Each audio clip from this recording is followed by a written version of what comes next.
gustong paimbestigahan sa Kamara ang umano'y irregularidad sa serbisyo ng Prime Water. Ayon kay Zambales 1st District J. Conggun na naghain ng resolusyon para sa investigasyon, marami na ang naapektuhan ng mga problema sa serbisyo ng Prime Water.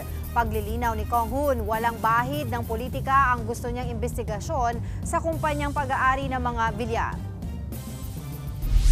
Nakikita naman ng mga kababayan namin doon kung ano yung problema, kung gaano kasama yung kanilang serbisyo. So hindi ito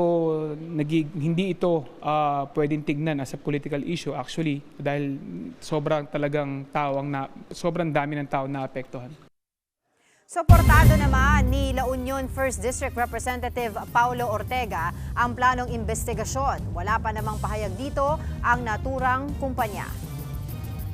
Kahit marahil yung mga ibang congressmen, pare-pareha kami ng problema sa local. Actually, yung local water district namin, pinasuspend nila yung operations, pero nakakuha po sila ng TRO, so tuloy pa rin yung operations. Yun nga lang, syempre yung satisfaction ng mga consumers, talagang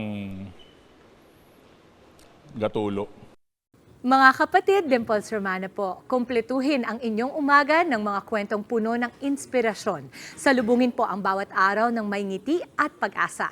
Kaya't mag-subscribe na po at mag-follow na sa aming social media pages ng News 5.